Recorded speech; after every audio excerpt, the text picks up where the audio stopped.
Coliseum Video Headquarters, and I'll be your host for the next 2+ hours of action.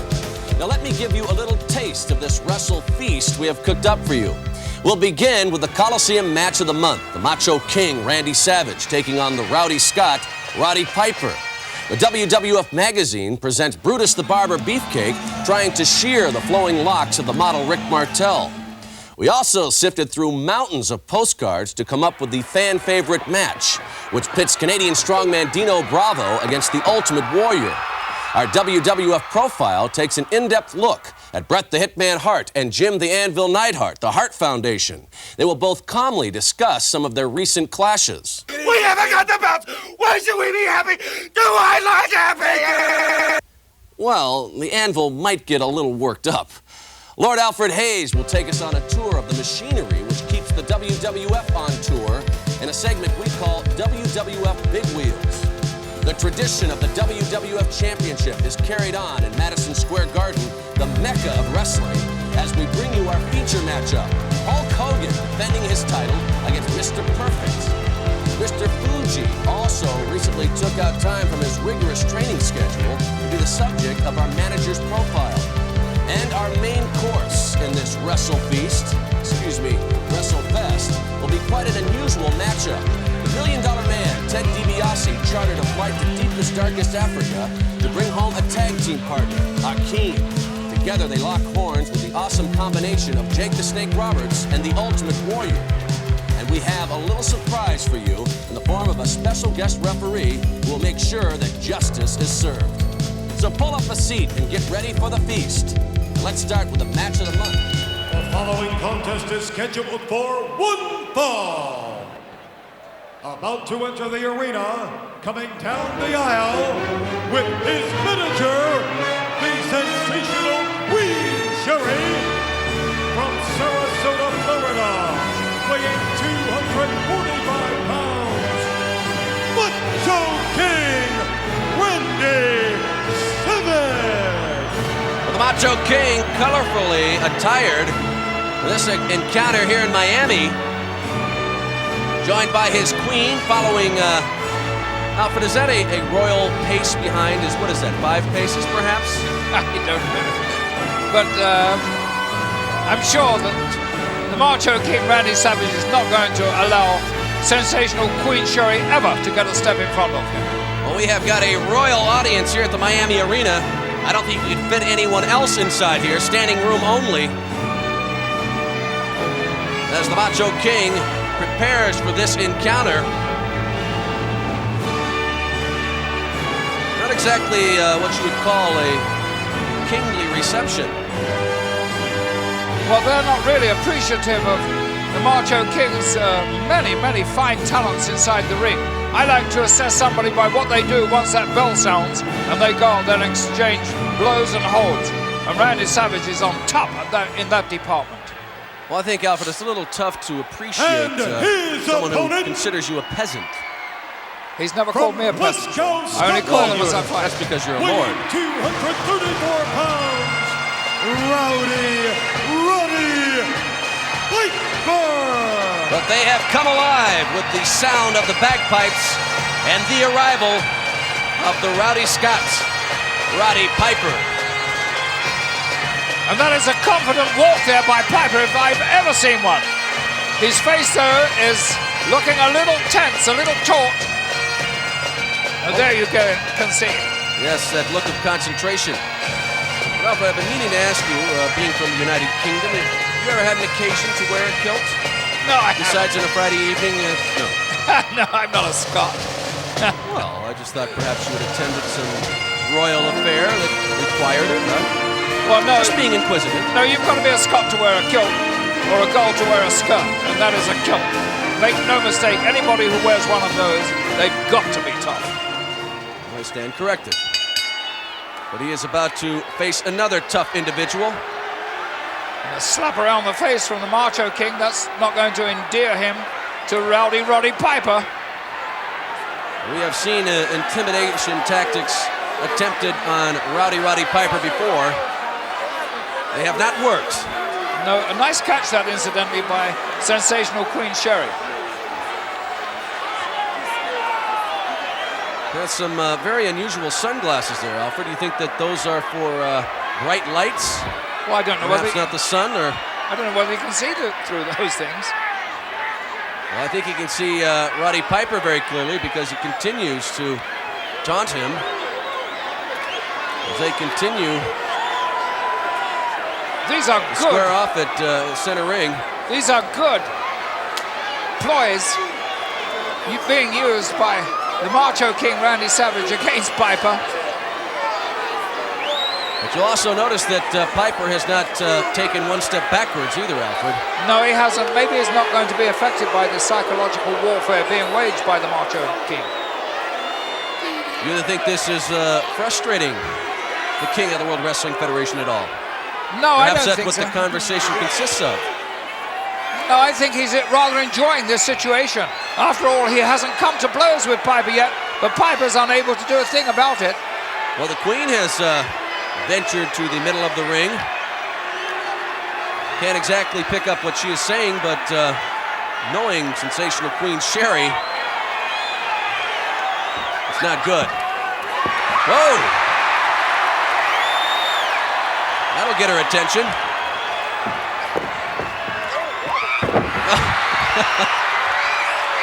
Not exactly what you want to see happen to a queen, though, Alfred. No, and it achieved exactly what they started to. Oh, well, it didn't. I beg your pardon. Randy Piper Savage was hot up to off it. the ropes and meets with a Scottish clothesline. And I was going to say that they had achieved what they set out to do, but it didn't work out precisely that way. Piper gets the foot up, blocks his entrance into the turnbuckle, and it's the Macho King who kisses it. And again, another clothesline. Piper with a cover. But way too early in an encounter to keep the Macho King down. Piper was really up to this task here. It's a tough assignment for him against the Macho Queen and Sensational Sherry, but it looks like he's done his homework well. He's not going to be distracted by Sensational Queen Sherry. Waited for Randy Savage. Took advantage of it. Trying to bring him over with a sunset flip. Gets the leverage. Good elbow. Nice move by the Macho King. And then a nicer one by Roddy Piper there. He's got him. Not quite. And the Macho King wants to think about it. Heading back towards the locker room area. But Piper isn't going to let him go. Going to bring him back. Well, they both better watch the count here, because the referee started that count over again as soon as Piper left the ring. That's a blow and is bringing him with a personal escort here back into the ring. Where do you think the Macho King was headed, Alfred? I don't think he was headed for the dressing room. That way he gets no share of the purse. But look at this, another distraction. Piper must keep his attention solely riveted upon the Macho King. The Macho King is far too dangerous an opponent to allow your attention off him. Well, the Queen did exactly what she set out to do there. The Macho King off the top rope. Double axe handle, square to the center of the forehead of Piper.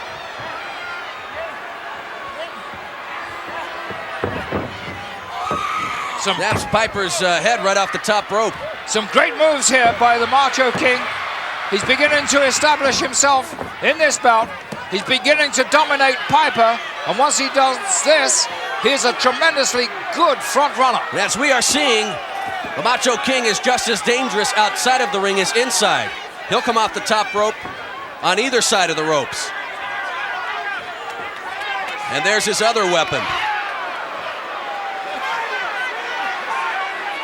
Piper struggling at this point. Randy Savage back out. Lands a boot to the side of the head, and that encouragement from the crowd isn't helping a whole lot at this point. Well, it does appear that Savage is doing exactly what he wants to do at the moment. He managed to distract Piper by means of Sensational Queen Sherry, and now he's taken control of this match, and once again Sherry's looking for an opening. Sneaking up from behind. Whoa! Very impressive kick from Sensational Queen Sherry, though quite illegal I might add. Yes, very much so illegal. The referee was unsighted for that, didn't see it. Otherwise, I'm sure that could have merited a disqualification. Piper continues to fight. Macho King continues to remain on top. Piper's got to weather this storm. It's very important right now that he hangs in there, uses all his grit and courage and determination, and stays with it. He's got to get back into this bout somehow or other. Well, Alfred, you have mentioned on several occasions that when it all comes down to skill and the ability to come out on top in an encounter, you believe the Macho King is right there at the top. He definitely is there. Of that, there is absolutely no doubt. And his condition is always excellent. Roddy Piper coming back now. Looks like a boxer here. Series of blows. Piper has very, very powerful arms, and he certainly packs a wallop with both fists. So I would imagine that he's really taken some steam out of the Macho King now. And nearly flipped the Macho King right out of the ring. Now he's hung up on the rope. He's hooked up there by the leg. Piper taking a lot of time. He should be onto him now while he is. Shouldn't have hesitated though, Alfred. No, he wasted some time there.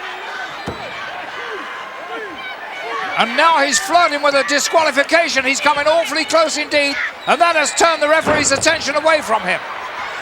Queen sets him free as he bounds back onto the canvas. I don't know if you'd say thanks for that. No, I really don't know, but he's not quite so vulnerable as he was when he was hung up there on that turnbuckle. Piper really taking his time. He should really be forcing this pace now. Lunging kick to the midsection. Brings him up with a fireman's carry. I think he's going to go for an airplane spin. Picking up speed.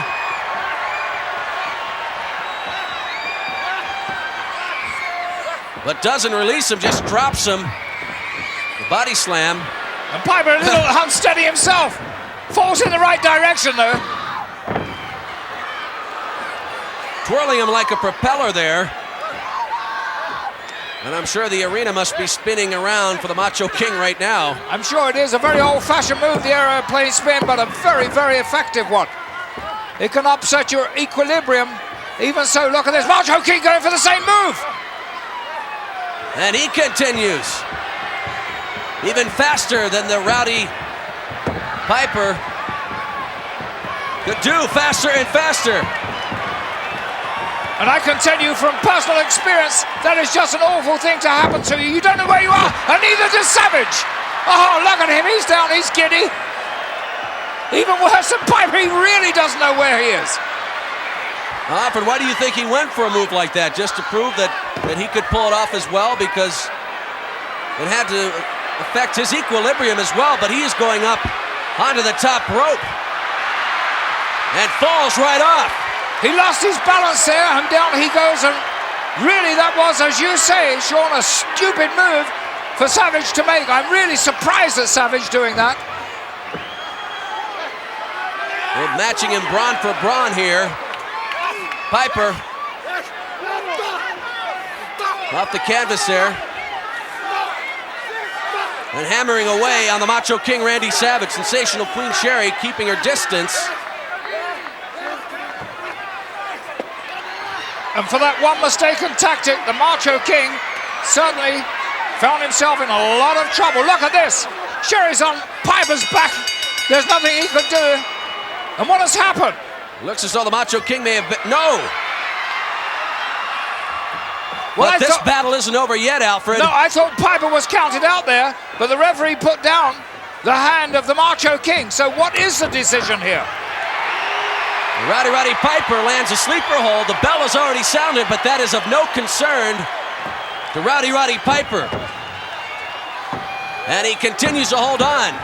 This match is over officially, and I'm sure that Piper believes that he doesn't have to abide by any law. Well, he doesn't care. Look at him now. He's turning around on Sherry, and then Savage is down. The Macho King is down, and this gives full course for Piper to take his revenge on. Says there's a sleeper hold on Sherry. And she's not going anywhere. The Macho King trying to recover. Lands a blow with the knee to the back. But Piper still has a lot left. And Piper, truly amazing. Got a lot of strength, a lot of courage, and he's going hammer and tongue after the Macho King. Sherry still down on the floor, cannot recover.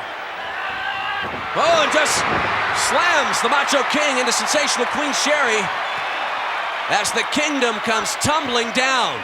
And what's Piper doing now? He's gone for his belt. He's gone for his leather belt. And he's flogging the Macho King. Much to the pleasure of the peasants, shall we say, Alfred, here in Miami. And you know something, Sean? We still haven't heard the verdict for this match yet. I'm so interested to find out what this referee's decision is going to be. This crowd is very pleased the King has fallen, at least in this encounter. Well, I don't think Piper cares what the verdict is. For him, he is a moral victory. Well, one thing you can always count on, the Sensational Queen Sherry certainly makes her presence felt, whether she is in or out of the ring. Well, time now to dip into the mailbag for another fan-requested match. Chase Tomlinson of Houston, Texas, wanted to see the Ultimate Warrior take on the self-proclaimed world's strongest man, Dino Bravo. Well, Chase, not only will we give you that match, we'll let you hear from both men before the contest. Chase Tomlinson, you asked for it, baby, and now you and the Warrior are gonna get it right here on Coliseum Video. That's right, because anybody that steps into the world's strongest man is gonna get it. And that includes you, Ultimate Warrior. As a warrior that stands all alone, you, Chase Tomlinson, are the only one that can command the viewing on Coliseum Video of my destruction of Dino Bravo. Ladies and gentlemen, this contest is for the Intercontinental Championship. Scheduled for one fall. Coming down the aisle with his manager, the Mouth of the South, Jimmy Hart, and accompanied by Earthquake from Montreal, Quebec, Canada. Weighing 260 pounds, here is the self-professed world's strongest man, Dino Bravo! Well, you could feel the rumbling as they entered the arena, walking natural disaster. Behind the Canadian strongman Dino Bravo, and Alfred, I can't think of a better place to watch a match for the Intercontinental Championship than Tucson, Arizona. You're right, is your mother here today? The whole family's here tonight. They wouldn't miss a chance to see this man. The Ultimate Warrior! The intensity level just went up about 100 points. And I think it got a little hotter here in Tucson with the arrival of the Ultimate Warrior. Already we saw a power slam. What is next? Dino Bravo doesn't even know where that came from. Axe handle to the top of the head, and Alfred, this could be over very quickly. You're so right, Sean. I tell you, we've had some great Intercontinental champions, but I don't think we've ever had one so exciting as the Ultimate Warrior.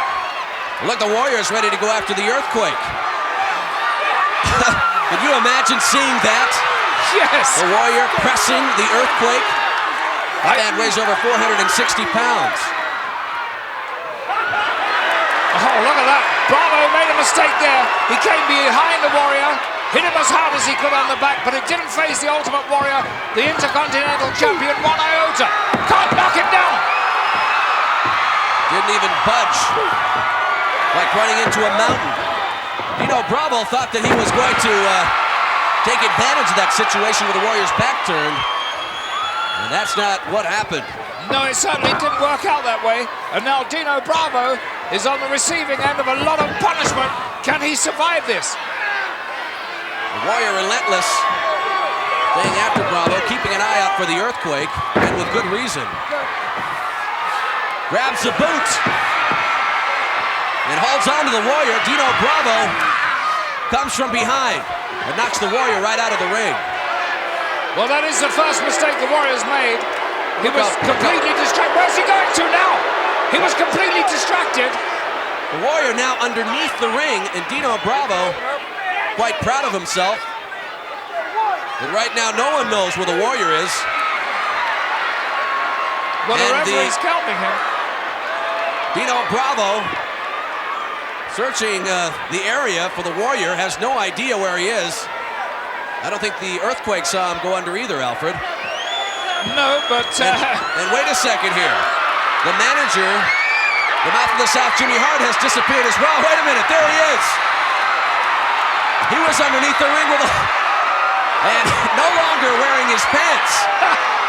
Oh, how humiliating, how embarrassing. The ultimate humiliation. And sent flying into the arms of the Earthquake. But I think he will think twice before he ever gets near the Warrior again.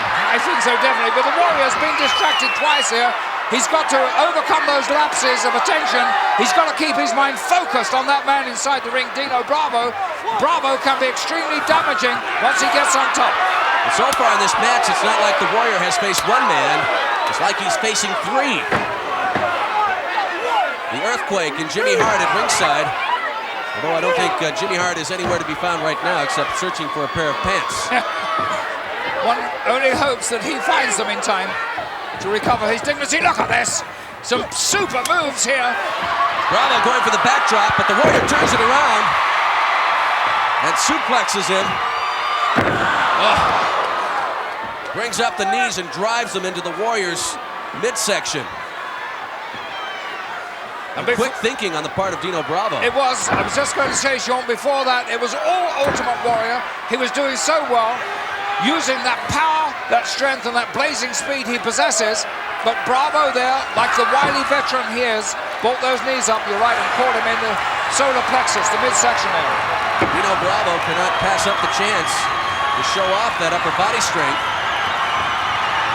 And believes he's getting the best of it now, but I think we'll just watch and see. The Warrior fighting back on his feet, and now Dino Bravo starting to get on the losing end of that and resorted to a kick. But now he's the one suffering the worst end of that. Harder than turnbuckle goes the Warrior. And Bravo deceptively fast for a big man. He moved out the way of the Warrior there, and the Warrior was coming in like a freight train. Good move by Bravo, but he's unable to take advantage of his opportunity here. Both men struggling to get back up. Looks as though Dino Bravo will be the first. And our Coliseum video man there, our photographer, keeping well into the ring, keeping us right in with the action. You couldn't be closer than that. Dino Bravo lands a bear hug, but can't really get a good grip because the Warrior is moving around so much. And that is quite a feat just to get your arms around the chest of the Warrior.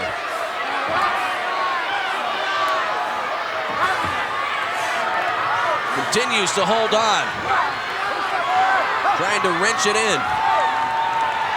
Referee Dave Hebner not even attempting to ask for a submission. No, I don't think that's a wise hold, quite honestly, by Bravo. He's got close physical contact there, which is good for him, but he's in a very vulnerable position. He hasn't got the arms trapped of the Warrior, and the Warrior has tremendous upper body strength. It's not high enough, you're saying. He can't cut off the air. Absolutely. The Warrior, of course, is a couple of inches taller than Bravo, who's about 6'2". So the Warrior at 6'4.5". Just has that slight edge in this department. Seems to be taking a lot out of Dino Bravo just to hold on as he begins to tire.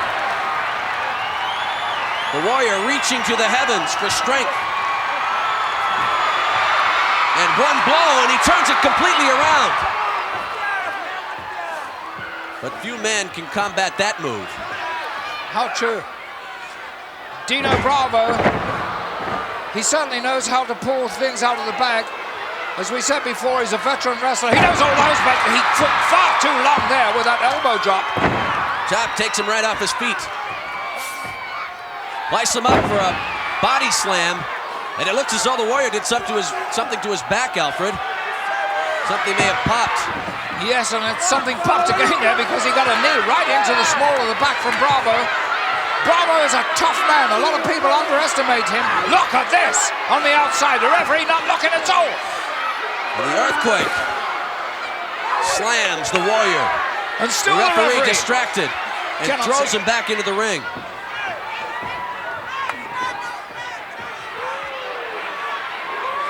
Brings him back up to his feet. Dino Bravo trying to capitalize. A nice side plant there by Dino Bravo, and this is where he always gets his man. Sure, one more, and we would have seen a new Intercontinental Champion.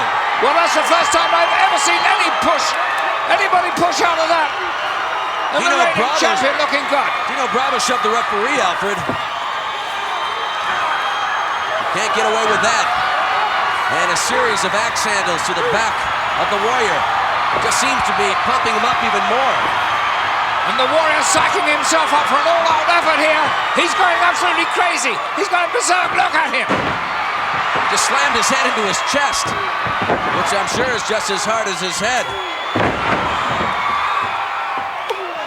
Look at these clothesline, Alfred. A series, one after another. It's a wonder that Dino Bravo can get up. Well, he can't get up now. He's floored him for the last time, possibly. Flying body tackle. Bravo down. And the Earthquake comes in and breaks it up. And now the Warrior is set to take on both men. Well, he might be great. He may be stupendous, the international champion, the Warrior, but he's no match for two men, especially a very, very fresh Earthquake. Wow! And the Intercontinental Champion nailed from behind as the Earthquake keeps up the assault. And the Warrior in serious trouble. And Alfred, we have seen him land what he calls the Earthquake. Oh, my word! 500 pounds right down flush on the throat of the Warrior, and he's down, and he's absolutely out. Oh, this is very, very disastrous for the Warrior. That's 2 elbows. And now he is setting him up for what I believe will be the Earthquake. And look at that vicious look on the Earthquake's face. They're going up to the second rope now. The Warrior helpless in the center of the ring. He's taking his time. He's measuring. Here comes Hulk Hogan. Hulk Hogan will not stand for it. He is taunting the Earthquake, risking definite damage against a massive individual like the Earthquake, risking it all for his friend, the Ultimate Warrior. What an incredible showing on the Hulkster's part. The Hulkster, always willing to lend a helping hand. Here in the Coliseum Home Video headquarters, we really appreciate your suggestions. Now, anytime you have an idea for a match you'd like to see, write it down on a postcard and send it to WWF Fan Favorites, care of Coliseum Video, 430 West 54th Street, New York, New York, 10019. Now, coming up next, a look at one of the most mysterious figures in the WWF, a man whose inscrutable face reveals only one thing, the desire to win at any cost. Of course, I'm talking about the devious one, Mr. Fuji, and he is the focus of our manager's profile. I am Master Fuji, teacher of devious things. I teach my team to be very devious on opponent.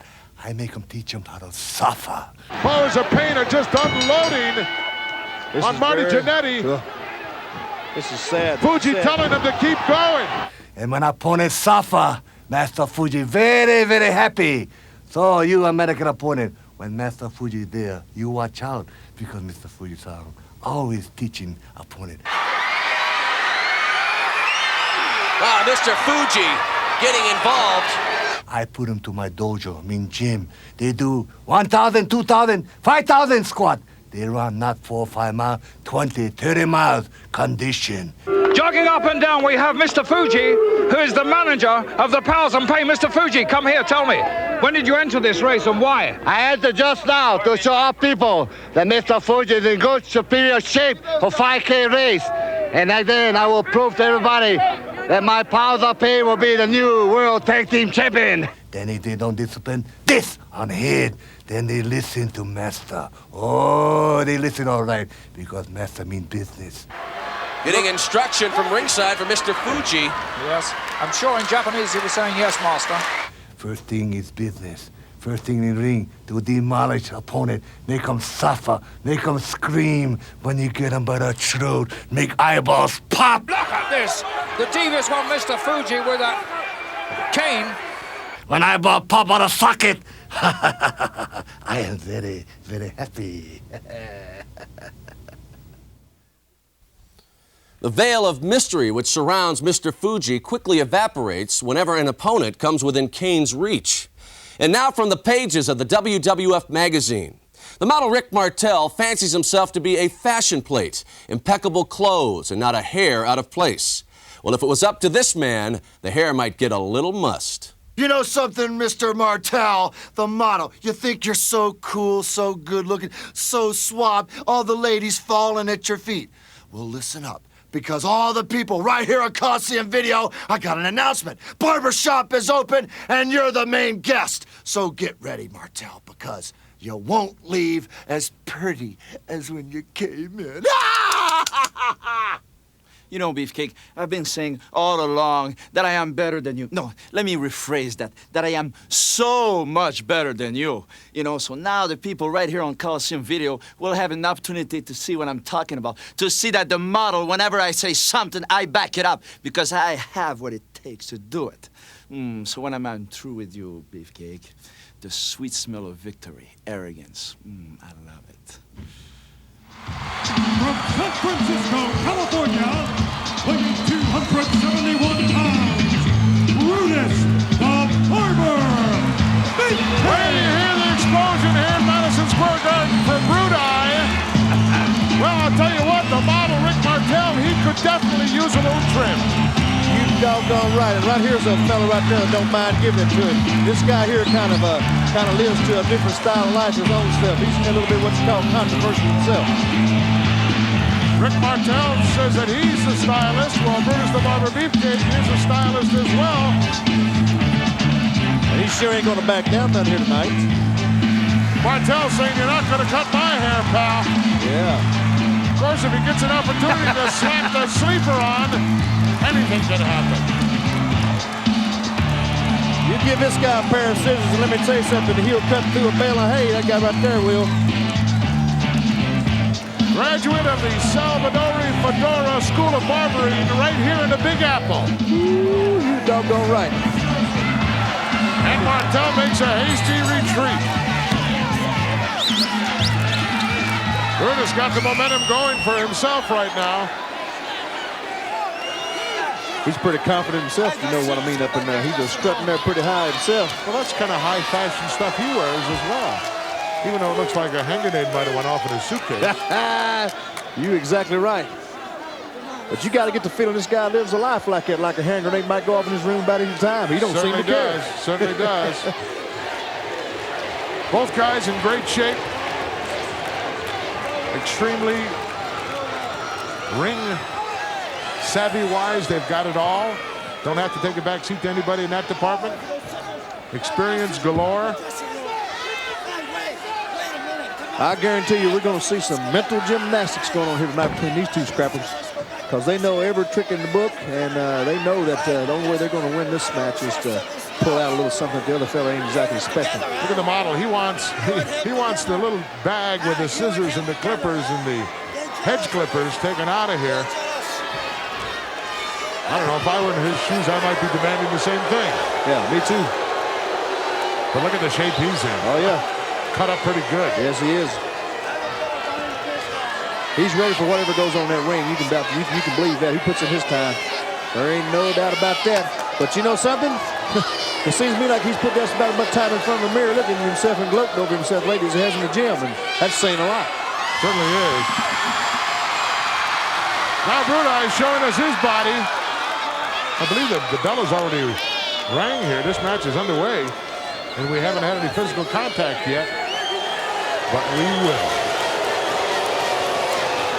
This is all a big psychological thing this Martel is doing here tonight, just trying to pump himself up, you know. He's really not as confident as he says he is, and then I'm going to say tonight when Brutus gets going tonight, you're going to see it. He's going to back down a little bit because this Barber's going to take it to him. It's just a little ploy to try to get himself kind of pumped up in the brain there. It's backfiring on him, old gorilla. Certainly is. You know, the model is looking for some accolades. He's not going to find any here, not after some of the things he's done on national television.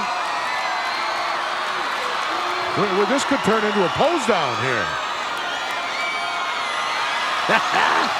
That's some strange posing going on in there, ain't it? I've never seen anything quite like that.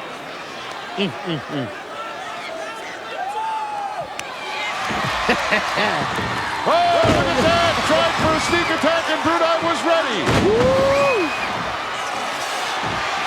Brudai wants to put him to sleep right away. I don't blame him. Martel a little bit too sharp for that. Yeah, this model's heading for the airport. He's got one of them there fashion shows. He might be heading to Paris a little early now.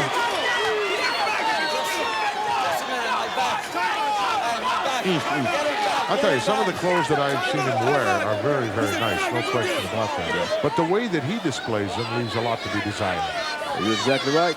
You are exactly right. This guy here is in his own world now, you know. You know, the winner of this match here tonight is definitely going to get some title shots. Do you know that? Oh, absolutely. Because these guys right here are high up in the rankings in the World Wrestling Federation, and they can't be denied. Both of them in the top 10, Hillbilly. Oh, easy, yes. Of course, the Hulkster waiting in the wings for anybody. Yeah. He really doesn't care. You know that? Let me tell you something. You got it. When you have the title, you've got to be ready for anybody. You can't say enough about that man there. Just to be under the pressure he's been to respond all these years he has, still be on top of the pile, the #1 dog, And in the World Wrestling Federation to boot, there ain't no tougher challenge for no man in the world. And he's met every one of them and answered them, and still got that hand raised, and he's still the World Wrestling Federation champion as we speak. Still got the gold. Of course, right now, the #1 challenger in the ranks of the World Wrestling Federation, Mr. Perfect. Yep. Well, you know, I don't like to hear anybody say they're perfect because I don't believe there's no man that is perfect. But let me tell you, as far as the World Wrestling Federation goes and his record, this Mr. Perfect has been what you call unblemished. Well, only the guy upstairs is perfect, Hillbilly. You're exactly right. That's what I'm saying. Look at this. Brudai in control. He's going to get that old head nuking a little bit now. Yes, sir. Listen to that crowd, boy. They like that, don't they? Certainly do. 7, 8, 9. They want to see that model get his old feathers ruffled up here tonight, and he sure is getting them done, too. He's getting plucked like an old chicken tonight right now. Side headlock by Brudai, and a handful of hair used to the advantage of the model. Beautiful leapfrog, and whoa! Went for the reverse monkey. I got to tell you, I like that. I like that right there. Pile driver perhaps coming up. No, just rang his bell. Rang him old bell. He just wants to torture him a little bit. This model ain't looking so good now. He ain't so frisky now, jumping around doing them there jumping jacks now. He's wait a minute. Oh, look at this power move out of the corner. Oh, running inverted atomic drop. He needed that to get this breather. He needs a breather. It's the conditioning right now. And this model, Rick Martel, showing up right now. The power, the conditioning, the training, it's all coming into play right now. He needed a few minutes to collect himself. Yes, he was getting clobbered out there. And now it's Brudai on the receiving end. Pendulum has swung about 4 or 5 times already in this one. Sure has. And it'll swing a lot more before it's over. But you know, Gorilla, I still get the feeling this Martel ain't got that confidence that he's really needing out there. He's still, you know, he's not messing around now. He's going to work now. He's really staying busy on this barber right now because he knows he slips up right now. It might be the end of it. He might wind up with a burr haircut here tonight. I'd like to see that myself, wouldn't you? You know, Hillbilly, when you're as conceited as he is, you're always thinking in the back of your mind about looking good all the time. Isn't that right? Isn't that right? And that can cost you. Well, you know yourself from all the years in the World Wrestling Federation, looking good don't matter out here. It's just who wins this match and who gets their hand raised. You know, goes home with the winner's share of the purse money. That's exactly right. It's all about dollar bills, I'm telling you right now. That's the name of the game. You can stay home at the house and be pretty if you want to. This ain't no place for no beauty out here. Brudai with a wild right, missed badly. Pretty square chop right there, right in the throat. The model hit the mark. Now, how could that be legal? Now, is there anything legal about that? Well, obviously, it was to the blind side of Danny Davis. That's right. Talk about this Danny Davis now. I don't know about him either. To my recollection, he's been kind of a sidewinder at times himself. You know what I mean? Well, of late, he's been towing the mark pretty good, Hillbilly. He's been walking the straight and narrow. Yeah, that's right. But once a dog, always a dog, way I see it. Well, I believe in giving somebody a second chance.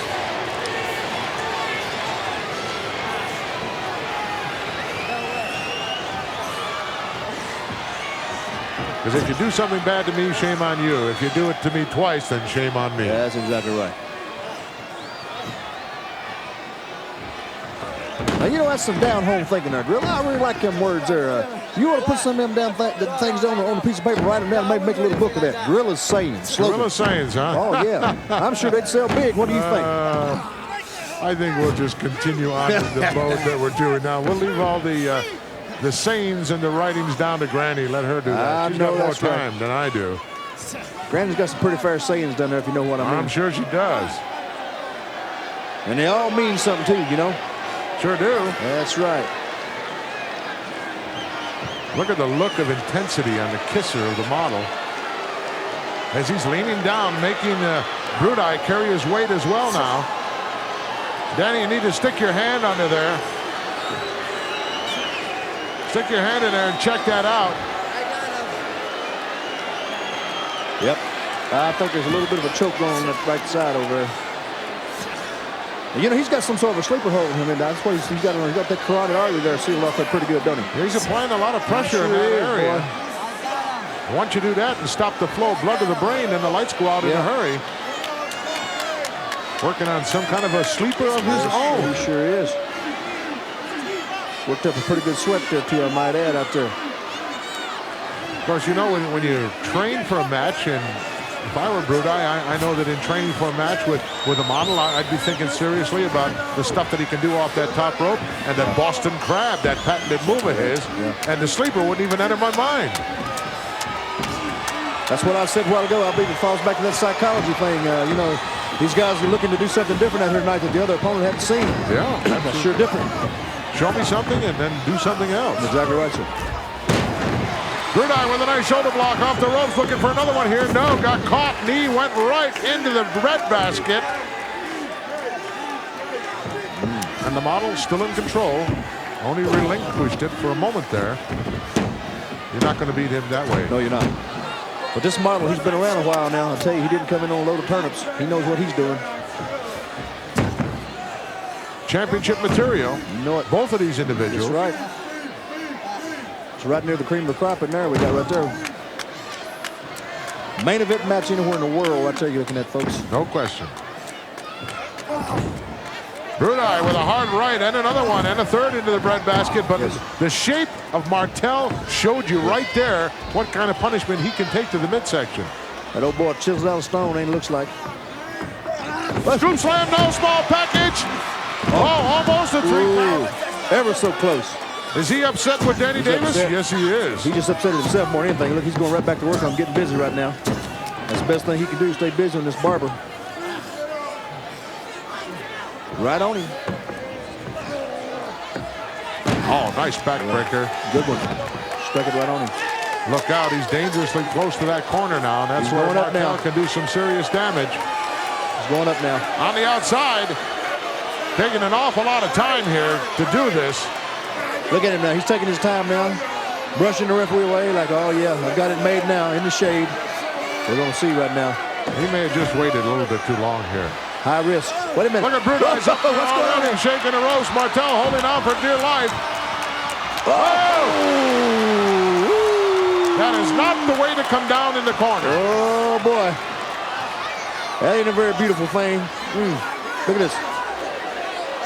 Laying it on him. I'll tell you what, Martel's in a perfect position for a superplex, but Brudai obviously didn't think of it. He's too busy peeling that head for him right now. Oh, he's coming in the heart.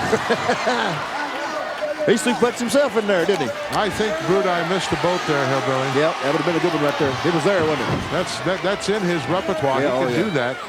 Oh, yeah. Got a little extra elevation on that atomic drop. Yeah, he wound that thing up like a top bear, didn't he? And we're going with it again.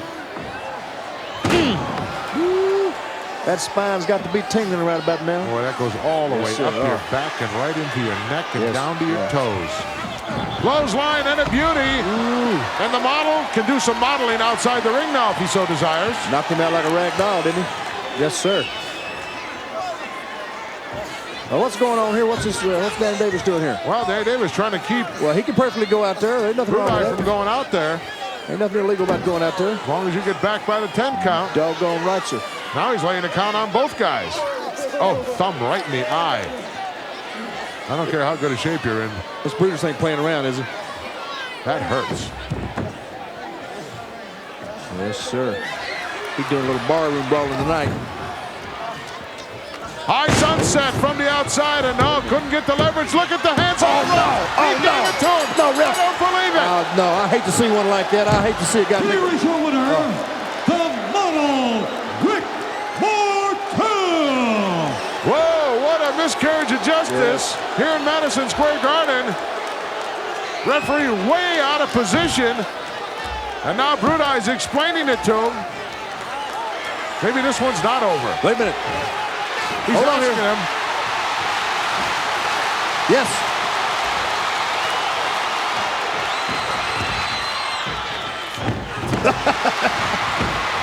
I don't know whether the match is officially over or not.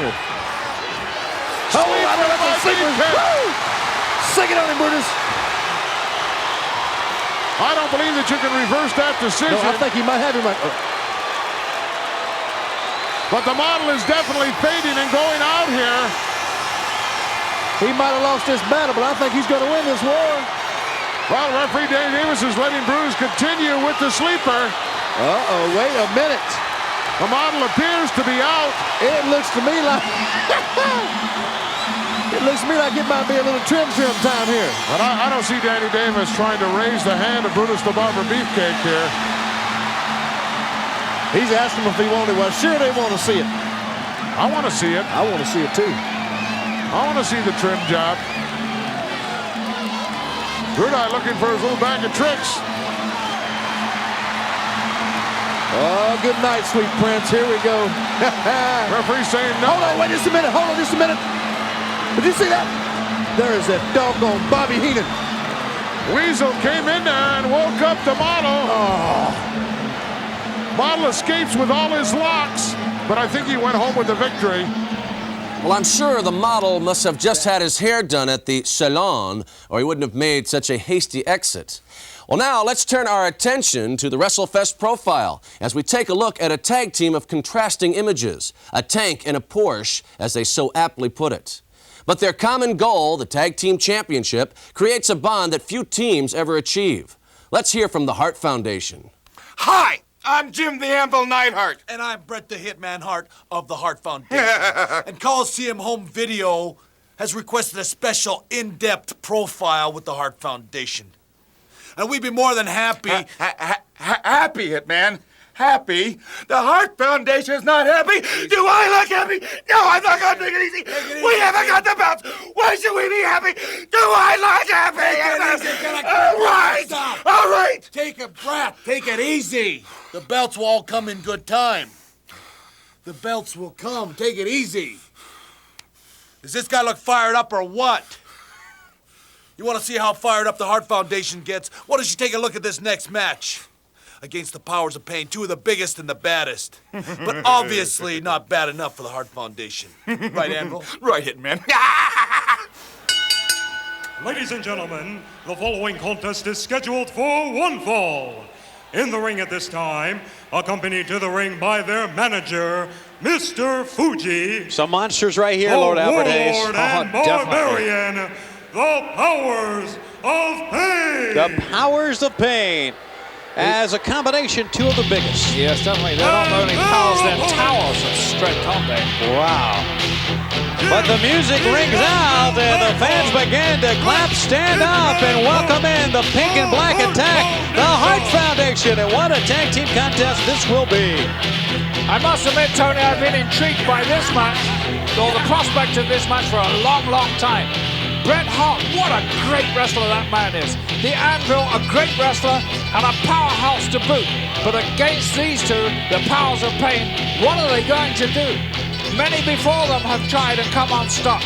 The Barbarian, a great wrestler, a master of martial arts, but the Warlord, one of the biggest men without a doubt in the World Wrestling Federation, has a lot of skill packed behind that huge frame. Take a look at this capacity crowd on hand and waiting for this tag team event.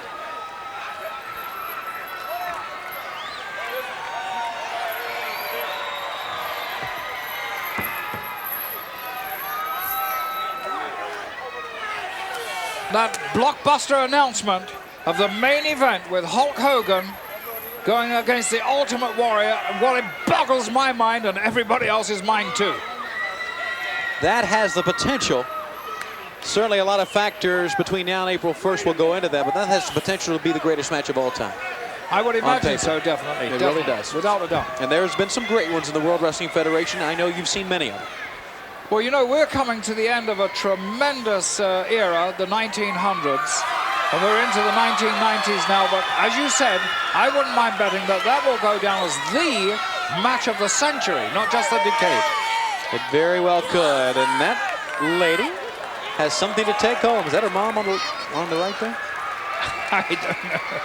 I thought it was one of your girlfriends, Tony. Well, maybe it was, all right? She was a very nice lady. Yes, she was. She had a very nice smile. She on was her very face. happy, too, Yeah. and she certainly deserved that. She's a Hitman fan. Here we go.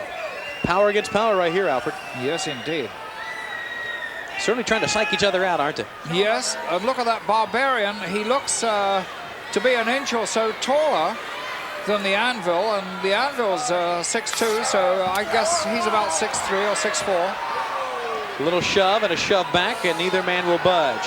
You know a lot, I know, Alfred Hayes, about Mr. Fuji. And I guess one thing has always followed him his career, not only as a wrestler, but as a manager, and that is he likes to inflict pain, and he would just as soon inflict pain many times as win matches. He does indeed, and that's what he's instilled into his two charges. Oh, aha, I like that. And apparently so did Anvil. The Anvil with a maniacal laugh, and the Barbarian sizing up the Hitman once again. Or the Anvil, that is, once again. The Hitman on the outside. Side headlock. Where do you go from here, though? They're trying power against power here. And out of the ropes for the ride. Now the Barbarian will not move. Yeah. Flex those muscles. Tony, it looks as if they're both testing each other's firepower. And, well, nothing can be formed. There's no conclusion can come to that right now because neither has given an inch, you might say.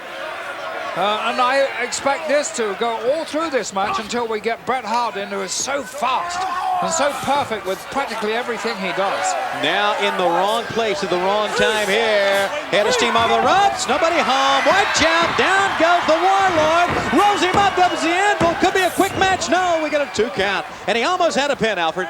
He did indeed. That would have been a very, very unexpected ending to this match, because I expect these men to really belabor each other before they can get those shoulders down.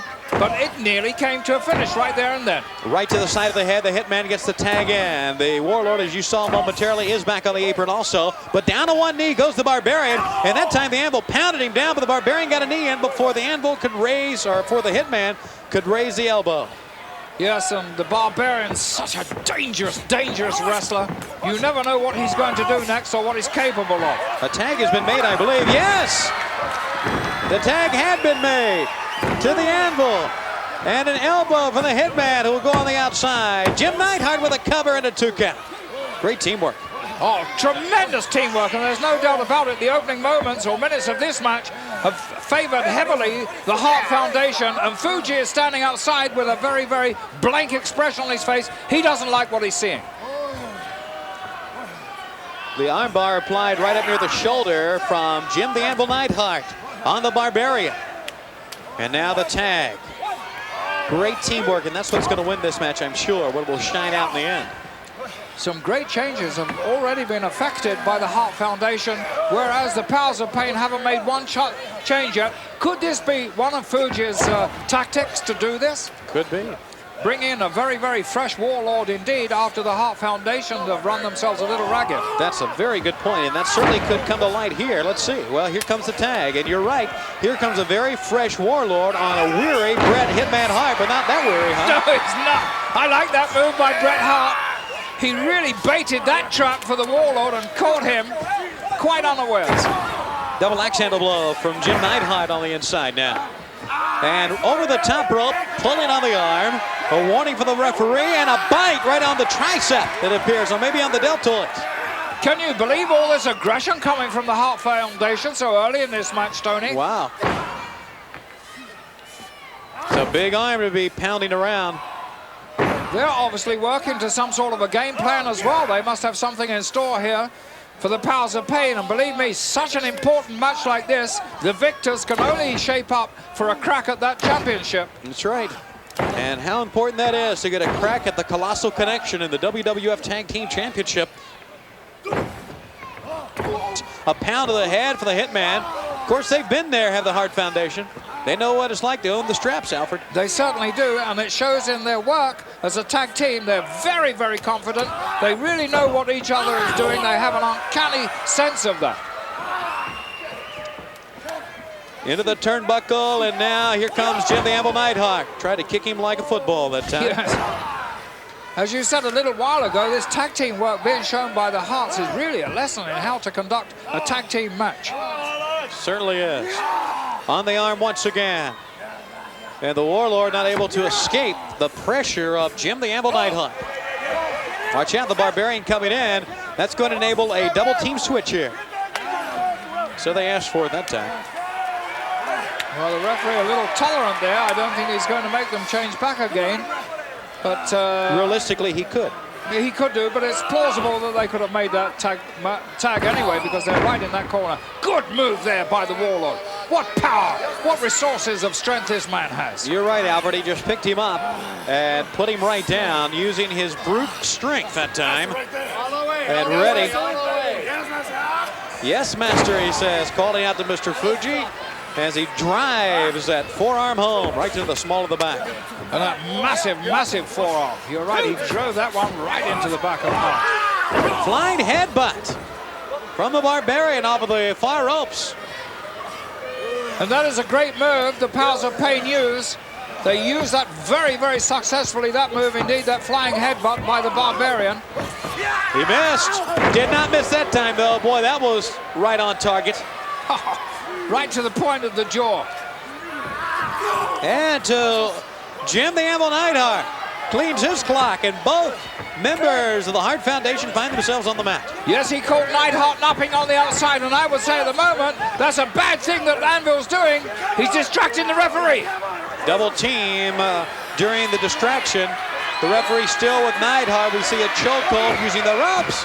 The Warlord takes his 300-plus pound frame and drops to the floor on the throat of Bret Hart. And the referee didn't see one movement of that particular action, which was so devastating against Hart. Hart in a lot of trouble. You can see the pain on his face. Here's a tag, and the Warlord deliberately in. And a double axe handle right on Hitman. Great stamina being shown by Powers of Pain. They are so durable, these two. The Hart Foundation really waged their attack very, very viciously against them, but you wouldn't think they'd been phased at all by that. Not at all. The Warlord after the Hitman. Again. Master Fuji says, drive it in, and he does, right to the back. Boy, I tell you, the quickness and the resolve of the Hitman, if you blow his back out, he's not going to be much of a factor in this match at all. Well, maybe that's what they're banking on. Maybe that is their game plan. Slow down the speed, man. Slow down Hart, who is also the brains of that particular team, and then you've got a good chance of beating the Hart Foundation. I say a good chance, not an excellent chance. That's right. To the back again they go. The Barbarian comes in. Forearm blows to the back of Bret the Hitman Hart, who desperately needs a tag at this point of the match. He certainly does. He's looked several times through the corner. Got his legs up, Alfred. Good move there by Hart. He's aware all the time. He has great geographical knowledge of where he is in the ring, and that is so important. And he's almost at his corner. He is there. The Barbarian tried to prevent the tag, but no. Jim the Anvil Neidhart is in. And now we have a 1-on-2. Bret Hart still down on the floor. Oh, shoulder block. Clothesline. Tremendous resolve here, being shown by the Animal. He's got him down. Oh, and he moved out of the way. And the Barbarian with the elbow on his own partner. Oh, what a disaster that was for the Powers of Pain. Fuji is going absolutely bananas on the outside. And now the Anvil hitting the ropes, tripped up by Mr. Fuji. And the Anvil after Mr. Fuji. Watch it on the floor from behind the Warlord. So Mr. Fuji becomes involved. We have 3 of the 4 now down on the floor. Here comes the Barbarian, and all 4 are down now. Watch out. The cane up against the trapezius of the Warlord. The referee has asked for the bell, and he is raising the hand of Jim the Anvil Neidhart. As we still have some problems down on the floor, we're going to go to our ring announcer and get the official word on this match. Ladies and gentlemen, the referee's official decision. The powers of pain have been counted out. Therefore, your winners, the Hart Foundation. All right, Lord Albert Hayes, and now it's really breaking loose in the ring. Well, they haven't stopped yet, the Hearts. They really want to wreak some more damage against the powers of pain. What tremendous awareness shown by the Anvil there when he scrambled back into the ring to beat the count. A tremendous victory for the Hart Foundation.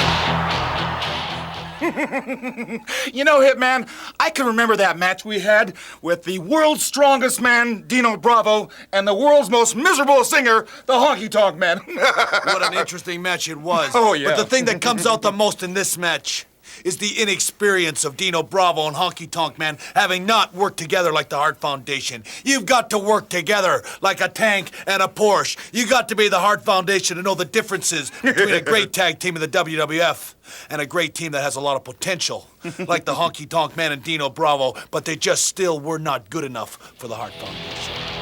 At a total combined weight of 515 pounds, here are Bret Hitman Hart, Jim the Anvil Neidhart, the Hart Foundation.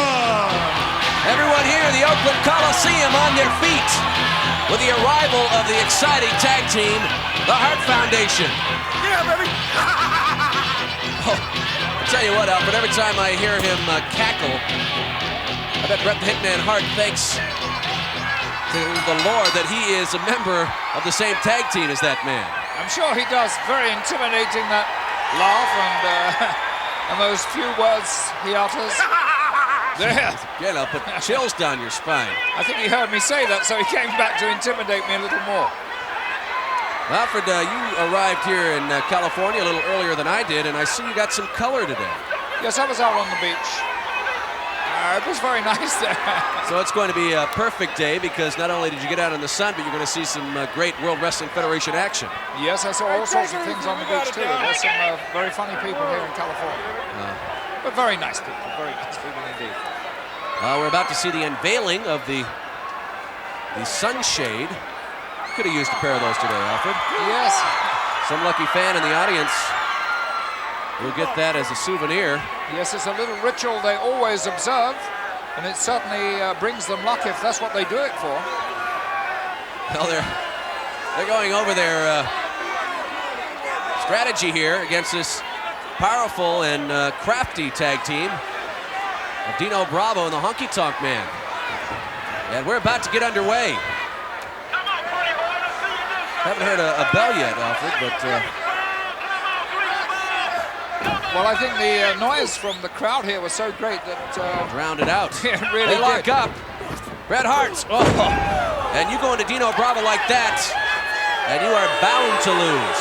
Yes, he's the immovable object. A big, powerful man from Montreal, Canada. And he can certainly use all that weight and strength. But there you see the skill of Bret Hart. Rolls up Dino Bravo, and it was almost over very quickly.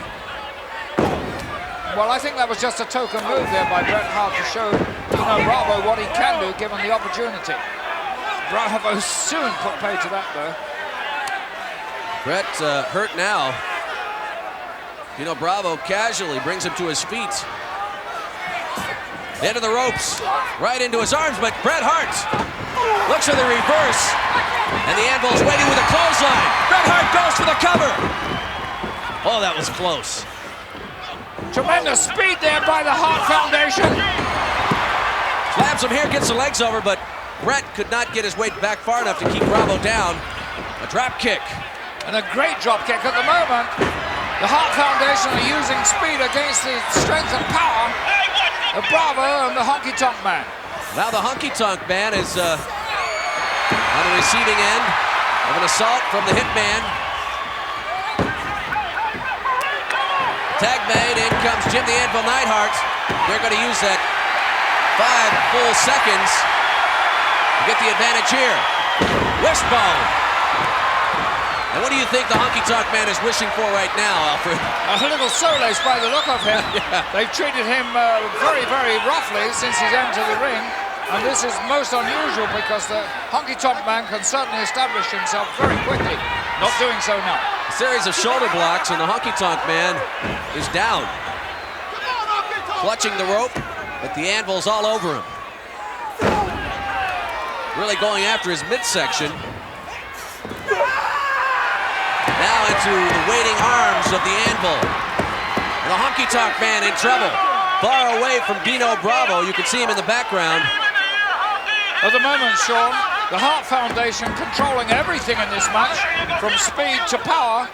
And at last, there's some sort of aggressive motion there by the team of Bravo and the Honky Tonk Man. Well, the survival technique, and the Honky Tonk Man is loose, and in comes Dino Bravo. The Anvil is still fired up. And now it's the Anvil in the waiting arms of Dino Bravo. Reverse atomic drop. And the Hitman makes a mistake of turning his back. And now all 4 men in the ring. And it Roy certainly could Morella have been distracted. worse. It certainly could have been a lot worse for Bret the Hitman Hart, but he's making it bad and tough for his partner inside. Double axe handle to the head of the Anvil. He diverted the referee's attention, and the damage was done. And from being in complete command of this match, suddenly the Hart Foundation have found their fortune slipping away from them. Alfred, we have seen on many an occasion a tag team partner attempting to help his tag team mate and ending up distracting the referee, and he gets hurt even worse. And that's exactly what happened here. And now look at this. Bravo and Honky Tonk Man, they will not allow this situation to slip away from them. Once they get on top, they are good front runners. And Alfred, I have to admit to you, I am very surprised at how well Honky Tonk Man and Dino Bravo are working together as a tag team. They're certainly blending their skills very, very well indeed. Now this crowd is really into this encounter. And there is a form of camel clutch being applied there by the Honky Tonk Man to the Anvil. And if he got, no, he's lost that leverage he did have, and that's due to the tremendous power of the Anvil. It's tough to keep the Anvil down. Built like a fire plug. Elbow to the midsection as he breaks free. The Honky Tonk Man snaps back with a knee to the jaw. Makes the tag. And in comes Dino Bravo. And what a good tag that was, Sean. The moment he was slightly hurt by the Anvil, he made sure the Anvil wasn't going to escape, tagged in his very fresh partner, strongman from Canada, Dino Bravo. Not only is Dino strong, but he knows where to land those blows. We saw forearm to the kidney section, and Alfred, I have to imagine that hurts. Definitely. Good tag team tactics here by Bravo and the Honky Tonk Man. Quick changes, they're making those tags count, and they're keeping their man in the ring, cutting that ring in half, so the Anvil cannot escape. The Anvil in trouble again, and the tag is made. In comes Bravo. If you could count the amount of tags that they've made, Bravo and the Honky Tonk Man, you'd know why they're in control of this match, because they're making these all-important tags all the time, and the Hart Foundation haven't made one. Big elbow from way up. Dino Bravo goes at over 275 pounds, near 300. That is a big elbow when it's dropped in your chest. Big man dropping that big elbow. The Honky misses. The Anvil getting somewhat back to his senses. Gets out of the way, and Bret the Hitman Hart has had a lot of time to recover. And he comes back with a flurry of blows. He certainly seems to have the measure of the Honky Tonk Man. Each time the Honky Tonk Man comes into the ring with Bret, the Hitman, he certainly gets tuned up. Just spiked him with that elbow. Looked like he was driving the Honky Tonk Man's head into the canvas. A drop kick for Dino Bravo as he makes the mistake of trying to get involved. What a heads-up move that was by Bret Hart. He saw Dino Bravo come into the ring. A quick drop kick. Sends him up. Through the ropes. He's got him. No, not quite.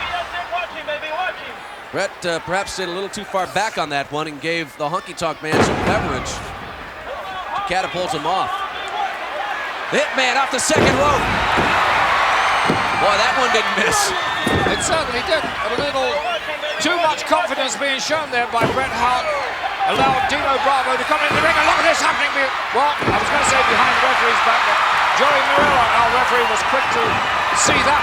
He's lost control right now. All four men brawling in the ring. Bravo turns it around, and both tag teams suffer that collision. I think the Hart Foundation got their signals mixed up there. They were both hoping to reverse. It didn't quite work out that way, and Bret Hart's come off on the worst end of this. Now for the megaphone is in the ring. Dino Bravo going for it. Sunset flip. Bret the Hitman Hart rocks the shoulders.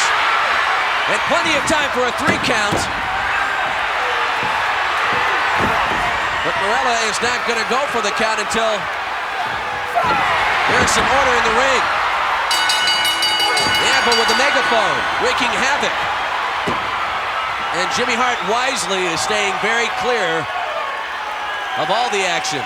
Let's get the official Ladies word. and gentlemen, the referee has awarded this bout as a result of a disqualification to Dino Bravo and the Honky Tonk Man. Well, as you can hear from the reaction, about 99.9% of the people in this building surprised at that announcement. And that 1/10% you're looking at right there who would agree. That's unbelievable that the referee didn't see exactly what was going on in there, Alfred. Well, I can't agree with that, Sean.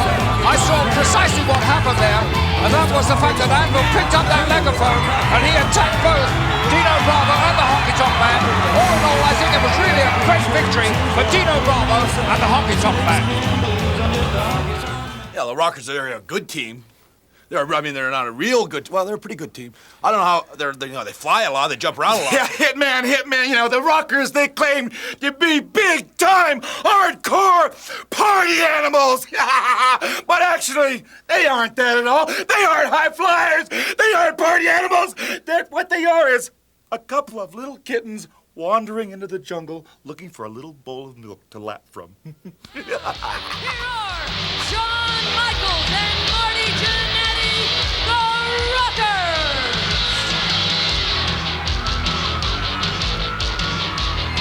Expect to see in this encounter speed, quickness, skill, power, everything. They certainly have all that in abundance.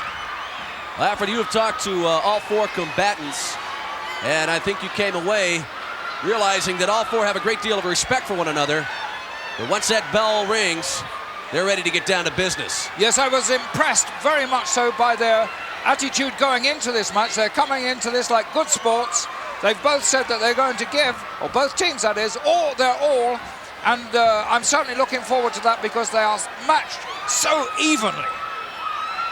A lot of respect between these two tag teams. Removal of the sunshades. Lucky fan got a pair of those to take home. Yes, if there is an edge in this match, Sean, I would give it to the Hart Foundation simply because they have been to the very pinnacle. They were the tag team champions. They held that title with a lot of dignity, a lot of resolve and intensity, and now they're going to put all that on the line here against these youngsters, Shawn Michaels and Marty Jannetty. Well, I hope the seats here in Springfield, Massachusetts have seat belts because you want to be buckled in for this one as we get started with Bret the Hitman Hart and Marty Jannetty. The two speedsters of this team. Very, very fast. Motion should be seen here very shortly. They're both very cautious at this point. Showing respect right there. Nope. Bret Hart backs off. Wants to confer a little bit with the Anvil. Well, they're not short of a game plan. They wouldn't tell me exactly what they had in mind for each team, but I don't think they were discussing their game plan again. Well, they lock it up, and we're underway. Back and forth struggle. The Hitman backs Jannetty into the ropes. Referee asks for a break. And once again, they continue to size each other up. Both these teams do their homework very, very thoroughly on their opposition. So obviously they've looked, reviewed tapes, probably Coliseum tapes at that, to see how each team has fared. Jannetty flying body tackle, but it's not enough to keep the Hitman down. What a series of moves right there. Great moves and counter moves and counter moves. Yes. Nicely explained, Alfred. Yes, I don't think we're ever going to keep up with them, do you, Sean? Only in slow motion, I think. I'm sure, please, you're calling the play here. I couldn't do it. Tag made as Jannetty came around. Shawn Michaels off the top rope. Comes with the axe handle across the arm of Bret Hart.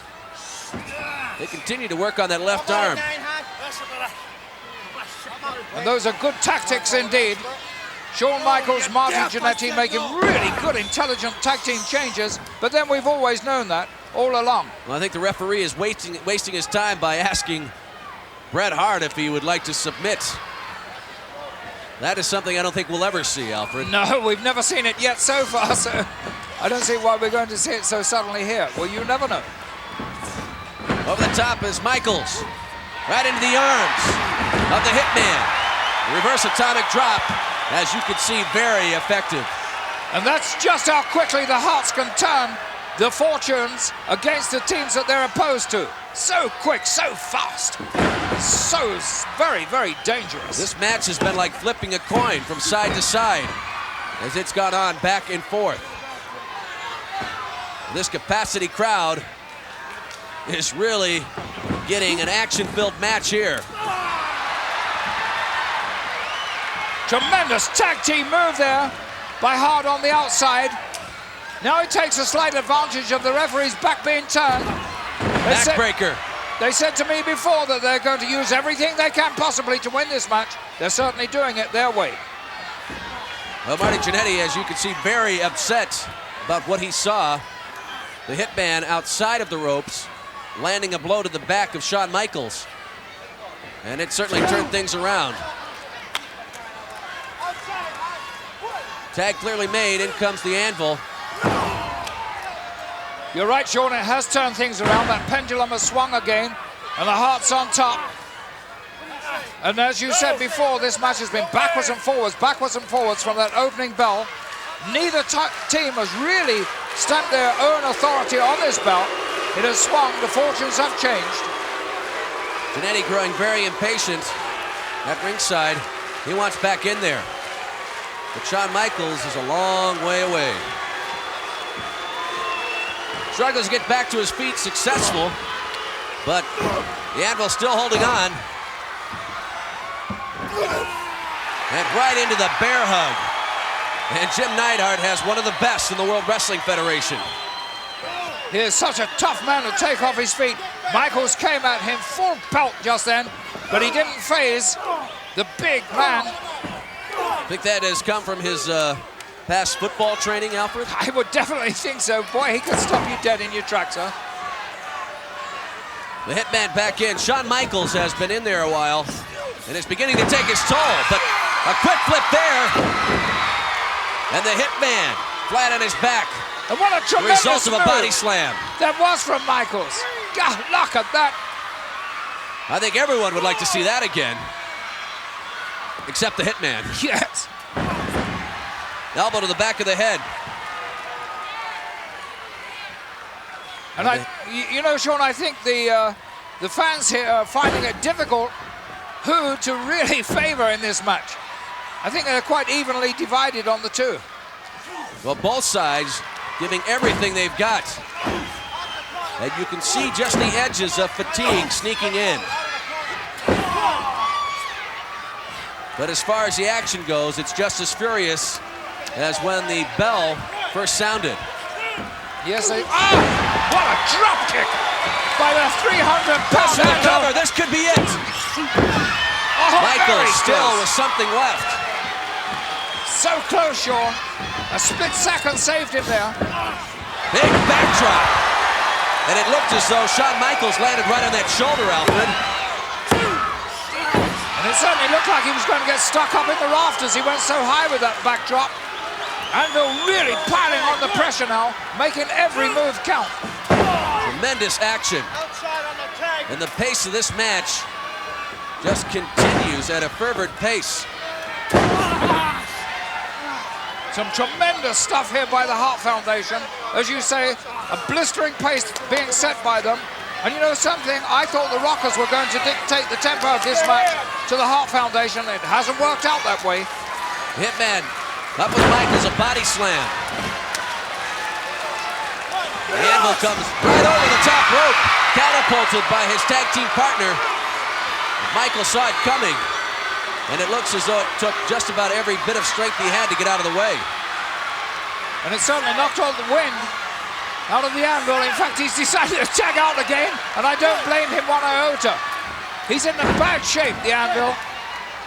We've seen a series of about 4 tags for the Hart Foundation, and Shawn Michaels has not left the ring. Oh.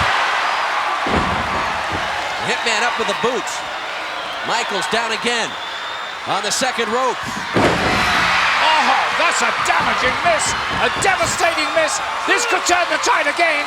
And Michaels, if only he could make that all-important tag out to Marty Jannetty. Well, the first thing to hit the mat for the Hitman was his elbow. And Michaels struggling to get to his corner. The Hitman trying to prevent him. But the tag is made. And Marty Jannetty is ready. Lands with a flying elbow. And it looks as though it's the Hitman who needs help now. Drop kick. And now the Rockers are stepping up the pace with a fresh man in the ring, Marty Jannetty.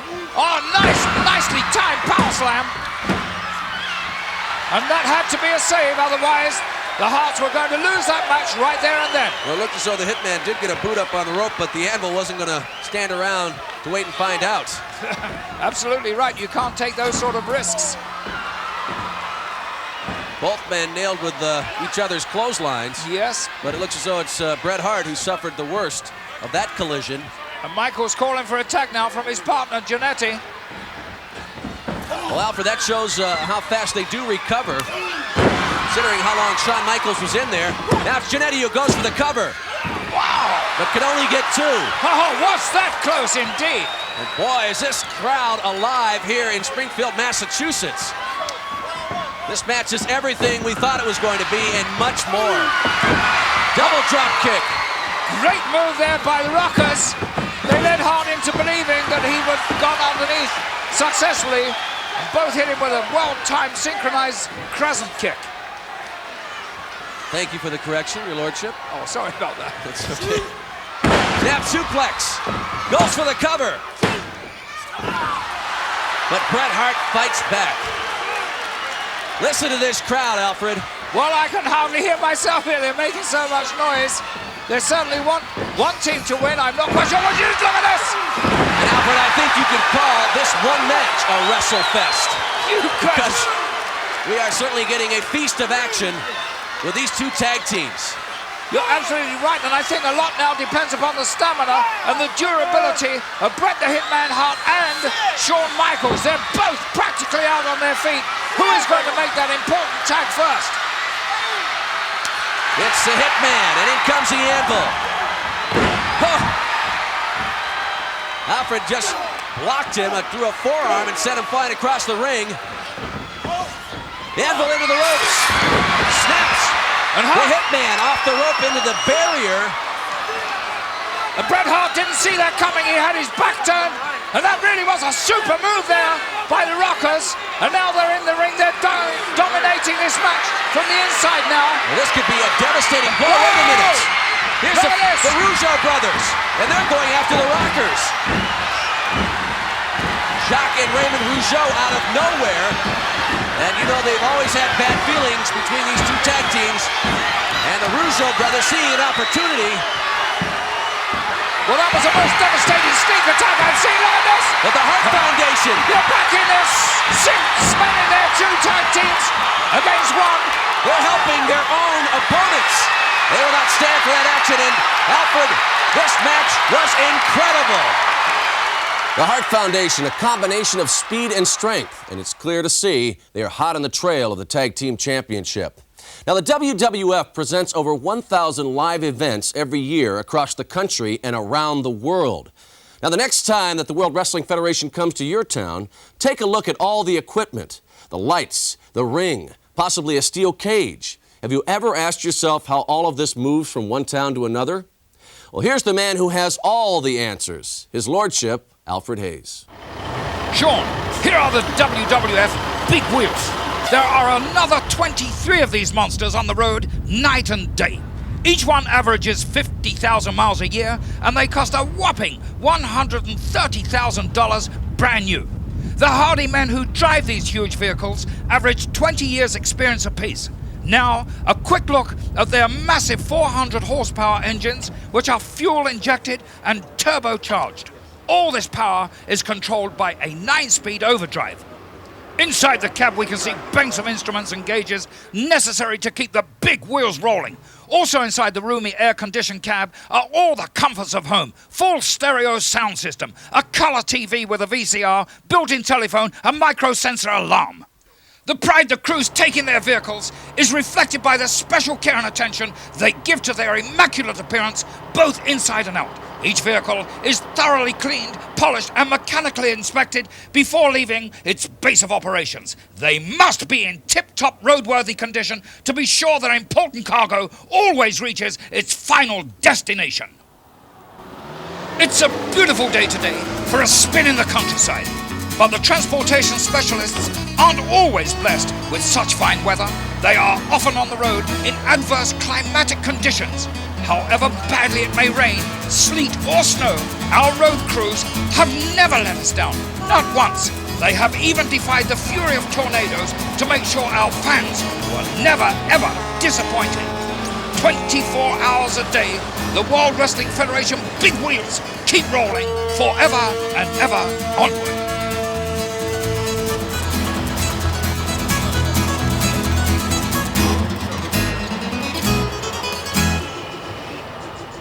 And thank you, Lord Alfred. And that truck is almost as big as the car you drive. Rough crowd. We've got quite a contest headed your way from the world's most famous arena, Madison Square Garden in New York City. Our feature matchup presents Hulk Hogan defending his WWF title against Mr. Perfect in front of 20,000 screaming fans. And his opponent. Here we go now. From Venice Beach, California. There he is. Whoa! 303 pounds. The World Wrestling Federation champion, Hulk That's it. Just listen to this place erupt. You tell me these people don't know what they like. They like being Hulkamaniacs. They're proud of it. And look at him, he's in great shape. Take a good look. Greatest professional athlete in the world today.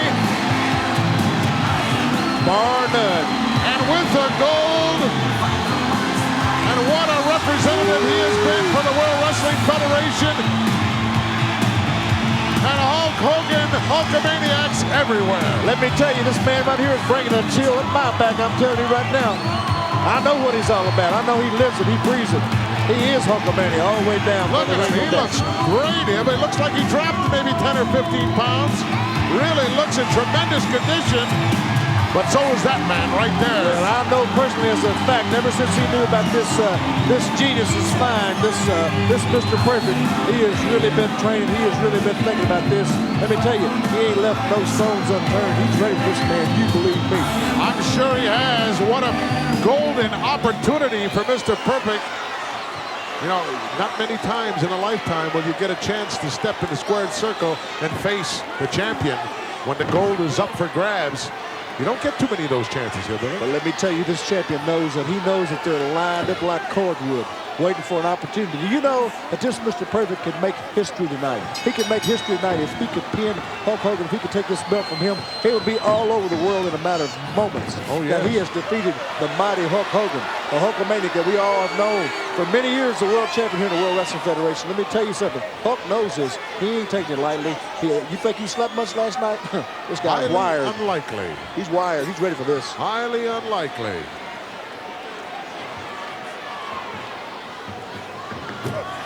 The youngster, Mr. Perfect, very deceiving to look at him. There's some of the awesome power of the Hulkster. He's going to learn a new definition of the word perfect tonight. He's going to learn from the master. The Genius with a few words of encouragement. I don't think that Mr. Perfect looks to the Genius for advice, Hillbilly. No, I don't really believe he does. As far as what he does inside the ring. I don't think there's much the Genius could tell him that this man don't already know. I don't think so either.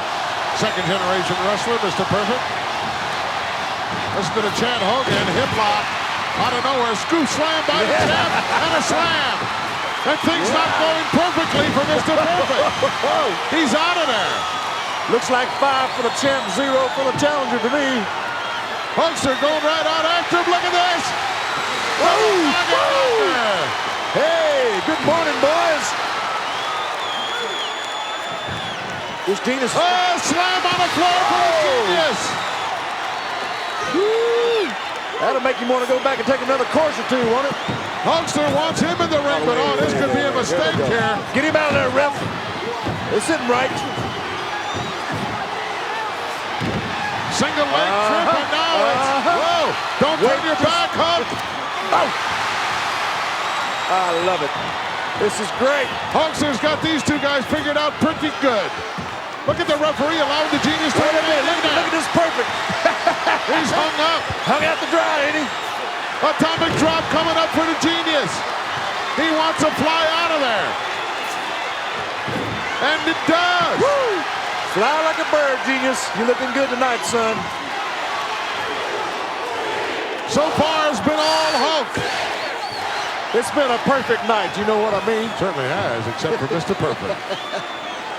And the Hulk's not done with the Genius yet. Rammed him shoulder first right into the steel post. Of course, Hillbilly, you know, the Hulkster can get a little preoccupied here with the Genius. This guy here's floating like Muhammad Ali out there, and you know about this Muhammad Ali yourself. I certainly do. A few times. Perfect slung in. The Hulkster follows him right in with an elbow, drives him out over the top. And these guys better regroup here. This thing's going to be over in a very short time. Here's Hulk is dancing around out there tonight like that Mikhail Baryshnikov or whatever that guy's name is. Got it. Double Naga knocker once again. The big fella is wound up tonight, folks. Well, Mr. Perfect said a lot of derogatory things about the Hulkster. Exactly no right. respect whatsoever for the champion, and now he's having to pay the price. He's taking a major thumping tonight, if you know what I mean. Clothesline City nailed him. I'm surprised Mr. Perfect is still in there. What a gutsy guy. Head first into the top turnbuckle, just like a rag doll. Well, you know what? When this match is over tonight, this Mr. Perfect's going to have a drug problem because he's been drugged all over this ring tonight, if you know what I mean. Certainly has. Right between the eyes with a big roundhouse right. Irish whip in. Whoa! Hulkster turned his head away just enough to open the door. Ooh. Oh, what a clothesline by Perfect. To be frank with you, I didn't think the guy had it in him. I thought he was just about on the ropes there himself. But he showed me a little something. Hillbilly went for that backdrop and turned his face away just a little bit. That's all it takes. That's all it takes. One little mistake. And the pendulum has swung in the other direction.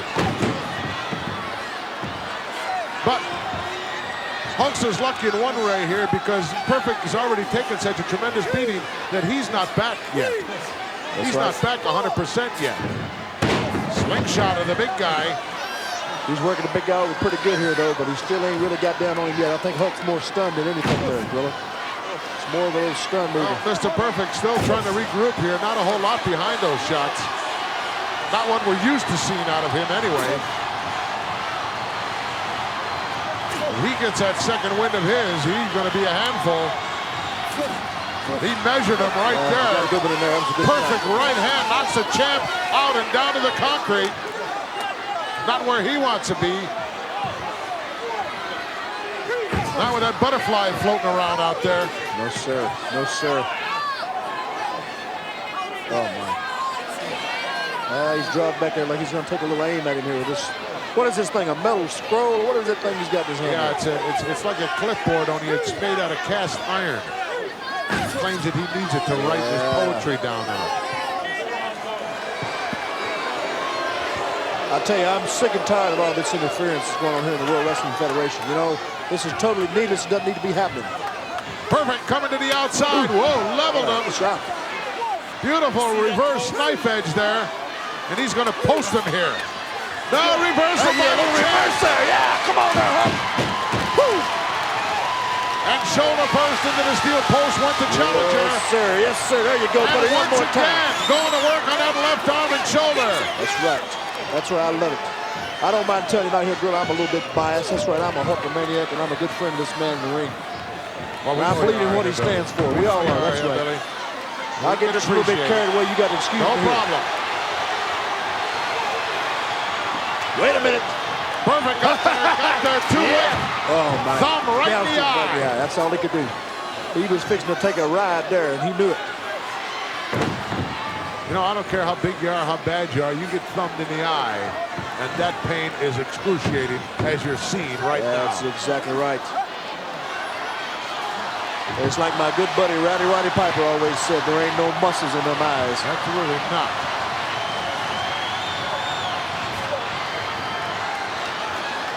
Sleeper hold being applied here. I don't think he's got it sunk in deep enough. Not quite, but I don't know. That right arm has got to come around there to the opposite. A little bit more. I think Hooks don't get to the ropes. I hope he does. Come on, Huckster. Huckster's too tall for this hold to be effective. Yeah, he went to the hair. Perfect took advantage of that situation and brought him down where he needs to get him. What a matchup. We could be seeing history being made here in Madison Square Garden. Yeah, it's definitely took a swing, hadn't it? This thing here came out here, Huck came out here like he was on fire. Had this Mr. Perfect all over that ring, and of course that Genius is in there too. It didn't either one of them slow him down. Certainly didn't. Things have slowed down a bit for him now, though. Of course, let's keep in mind always a little bit of an advantage when you're the champion here, Billy, being that the title can only change hands on a pinfall or submission. Exactly right. If the match ends in any other way, shape, or form, of course, you could become the loser easily, but still walk out of here with the gold. Well, you know, Grillo, many people hide behind that. Sometimes when there's some of these so-called champions, sometimes when things get a little rough, they'll take a hike.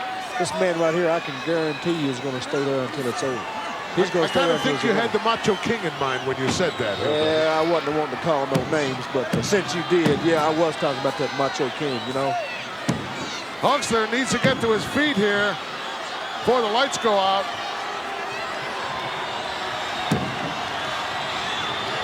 Huckster has a tremendous advantage when he's on his feet with that, I don't know, what is it, 8 or 10 inches of advantage? But this Mr. Perfect has reduced it down to where it's like even now. You know what I'm saying?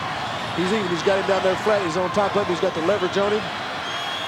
Wait a minute. Referee checking the left arm. Come on now, Huck. Wait a minute. Should that arm drop 3 times while he got a little fire. Come on up there, boy. Fire up now.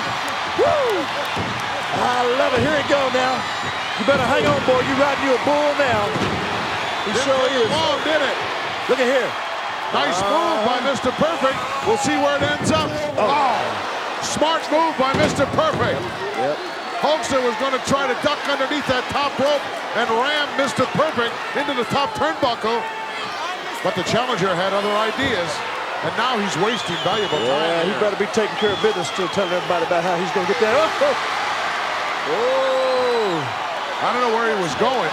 He was going up to the top rope facing the outside of the ring.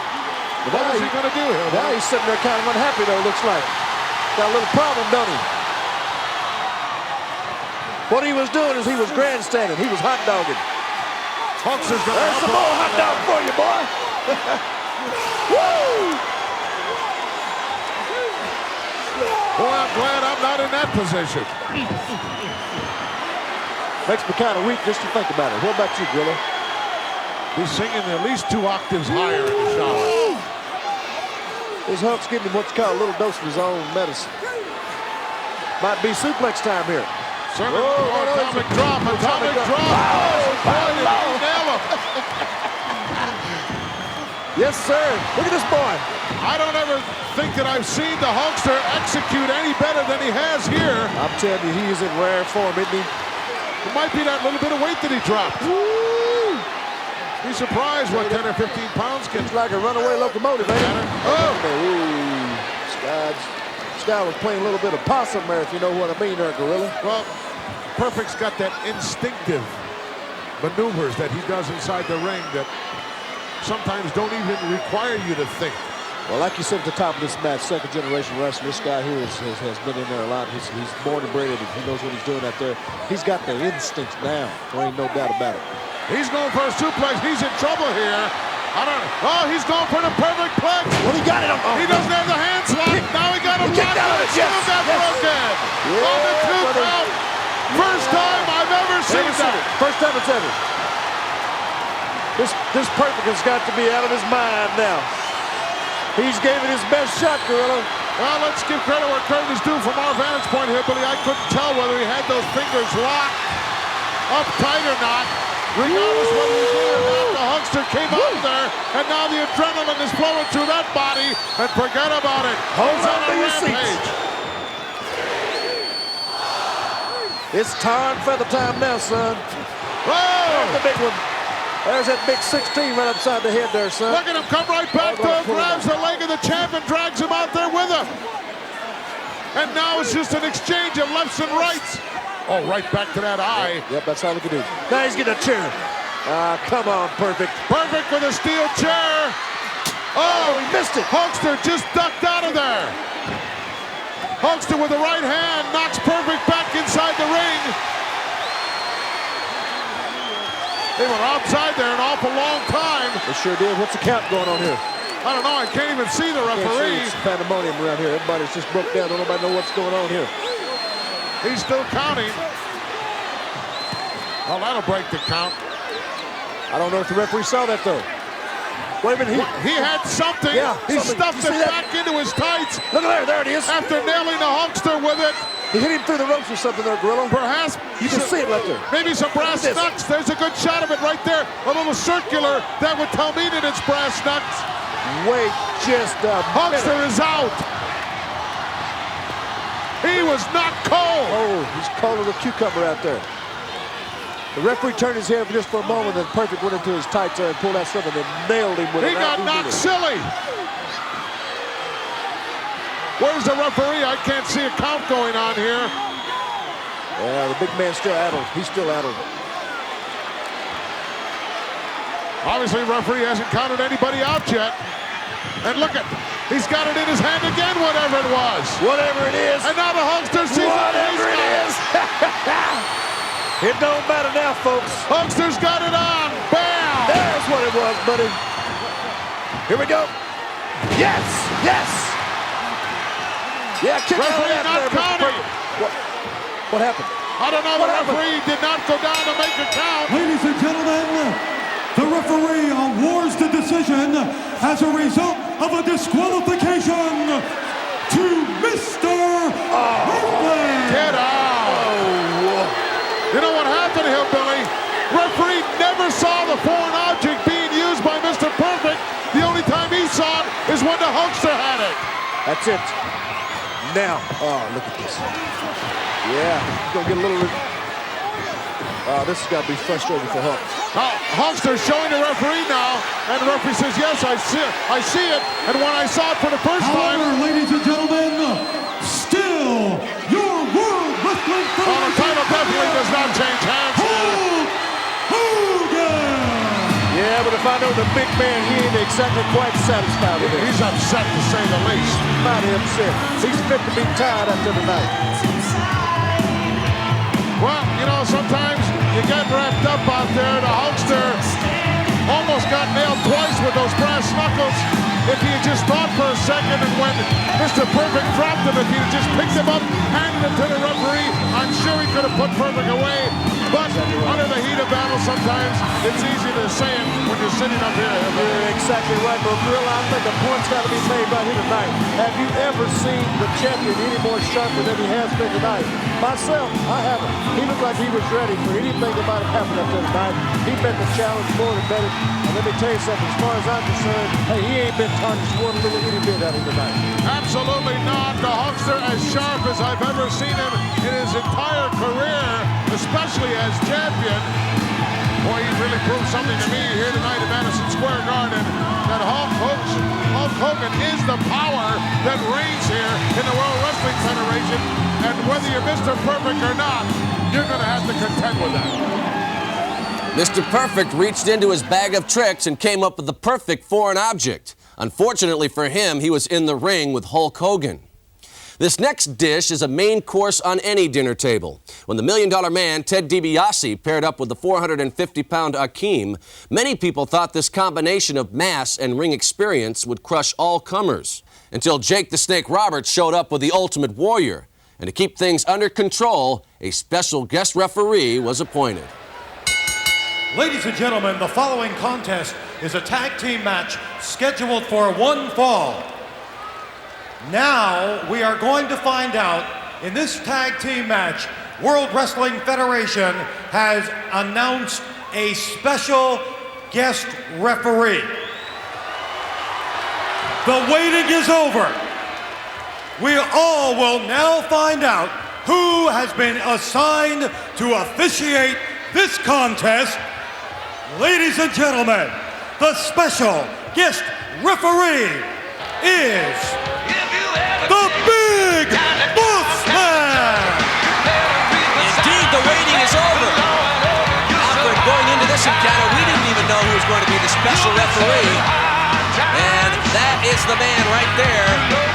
Nobody lays down the law any better than the Big Boss Man. And you can bet your bottom dollar that the $1 Million Man, Ted DiBiase, is going to be extremely unhappy about this situation. Well, we all know the situation that exists between those two.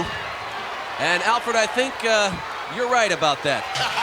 But anytime you ask the Big Boss Man, he will tell you he's not partial to anyone. Ladies and gentlemen, follow the law or you pay. Number one. Yes, he's a very, very nasty man indeed.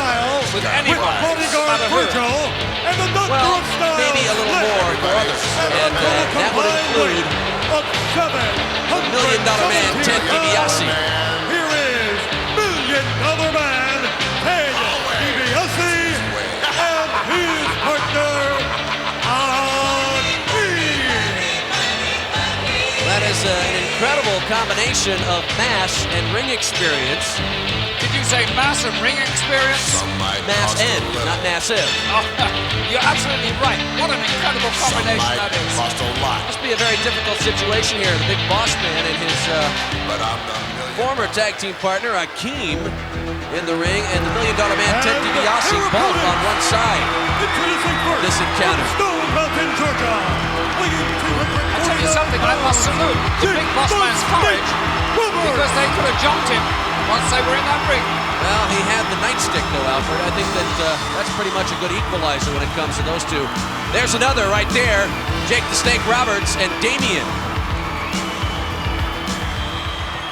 And we're about to see the other half of that awesome force.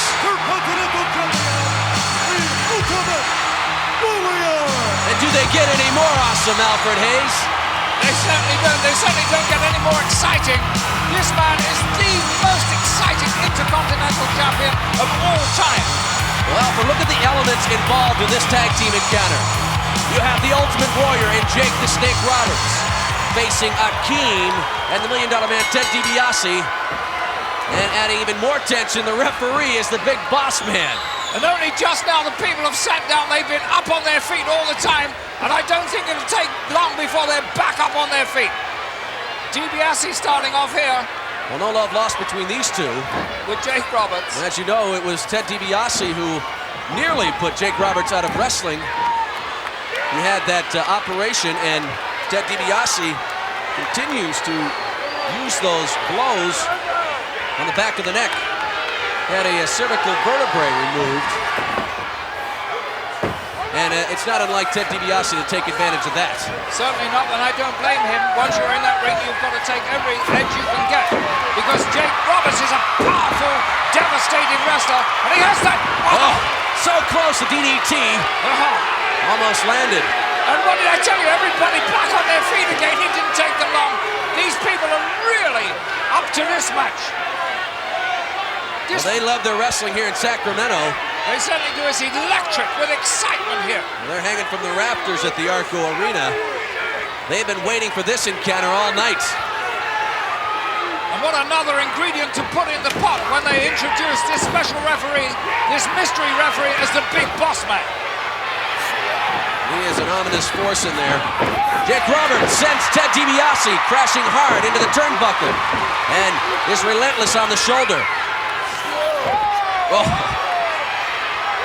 That wasn't a handshake.